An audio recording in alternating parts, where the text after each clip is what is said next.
and welcome back to MCFI's cooking demo series. My name is Cheron, and today we're going to be making some banana bread muffins.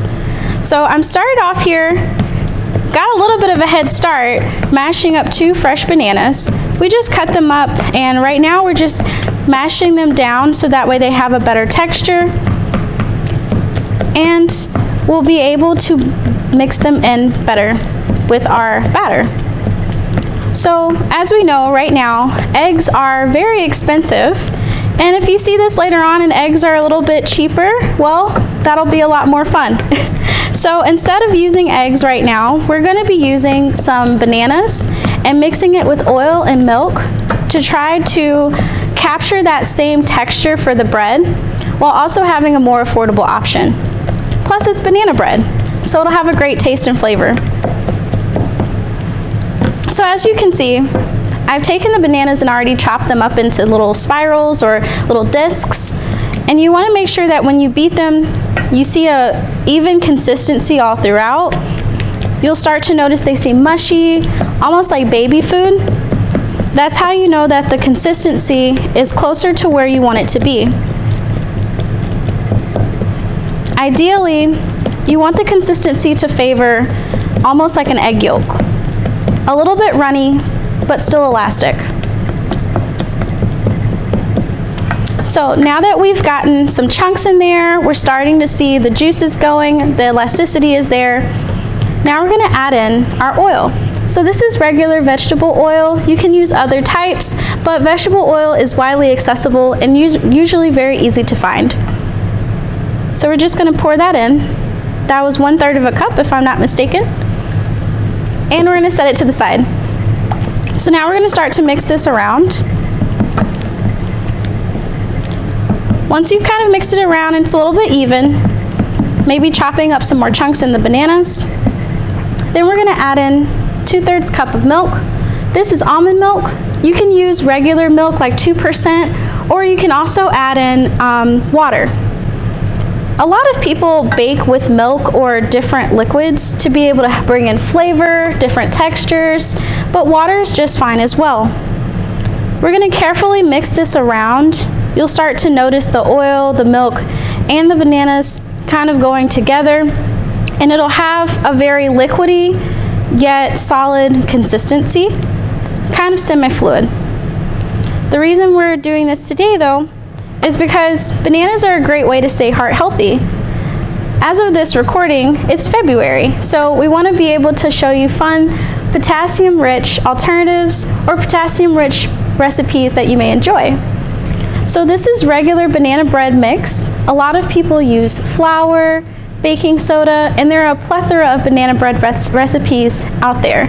If you'd like, we'd love to see yours below.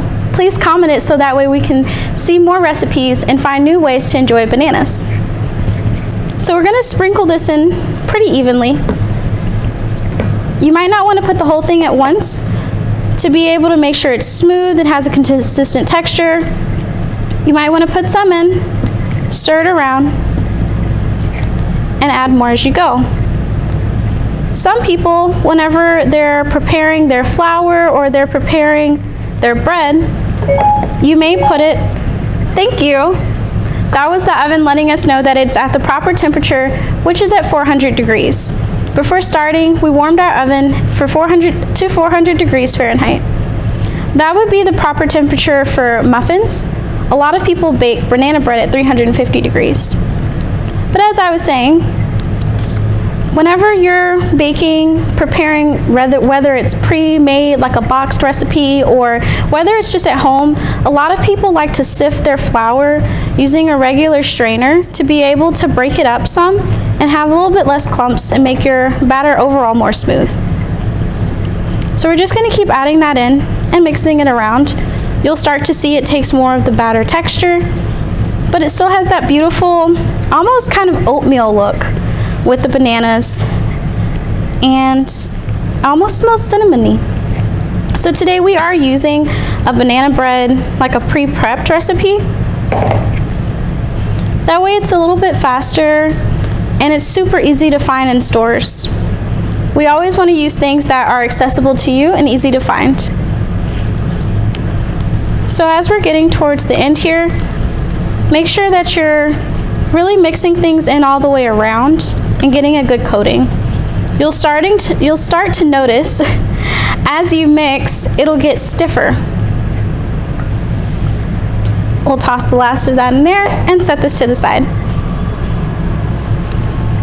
So you might notice that as I'm stirring this, I'm going from the outsides in and kind of folding. That'll help mix it all evenly and keep things from just hanging on to the sides. Now you have something that's a lot more similar to a dough. A lot of people do these types of techniques to make like meringues or all kinds of different beautiful baked goods. It really helps bring in a little bit of air and makes it nice and fluffy without over mixing the consistency. When it comes to breads or baked goods, it can be easy sometimes to over mix the consistency and it throw off the texture whenever you go to bake it. So now that we've noticed this is evenly mixed throughout, we can go ahead and start portioning them into the baking pan. So according to our directions here, you can portion these evenly into the baking pan and they should cook for about 10 to 12 minutes to make the little muffins. If you're using regular banana bread pan and you want to use this same style of recipe, it'll take closer to 45 to 55 minutes. Whenever you're in doubt though, know that you can check the temperature of your baking to see if it's good on the inside. If you're gonna stick it with like a toothpick or a knife or a fork, be careful, but you can always check by tapping in the middle and pulling it out to see if it'll be clean. So we're gonna check that later. For now though, we're just gonna evenly portion these out.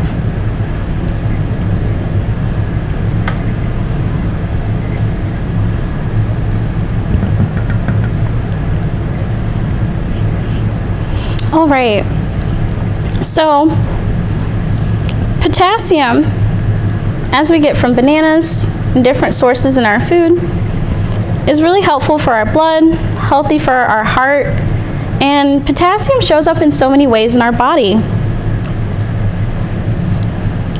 The American Heart Association typically recommends that people eat more potassium if they're dialing back sodium, especially if you have like high blood pressure or other cardiovascular things going on.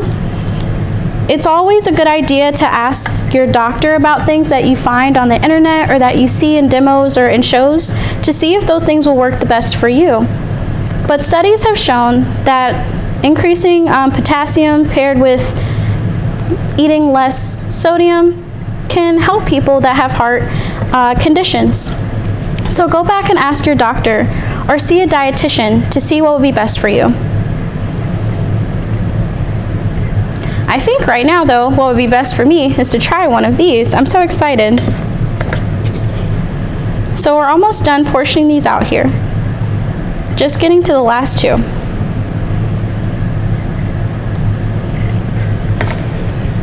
All right, so our oven's already been preheated.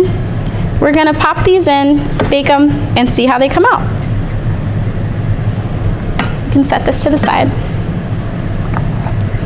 All right, so remember, as we've said before, whenever you're opening an oven, you wanna take a step back, let that heat come out, don't scald yourself.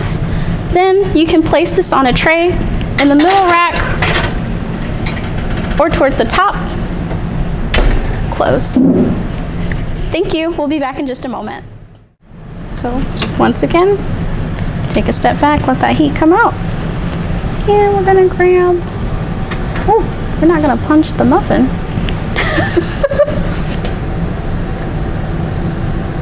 Pull this out, grab the handle, bring it over to the stove here. Ooh, those look beautiful. Welcome back. So we just waited about 10 to 12 minutes. We just pulled these fresh out of the oven, pretty hot. So let's see if they're done. All right, and that's the exact kind of clean pull we're looking for. I like to test more than one just in case. And look at how light and fluffy they are. Yep, perfect. Thank you so much for joining us today. I hope that you really enjoyed this recipe. Really enjoying Heart Healthy February, and for those watching in the future, I hope your eggs are a little bit cheaper than they are now. Well, have a great day, and we'll see you next time.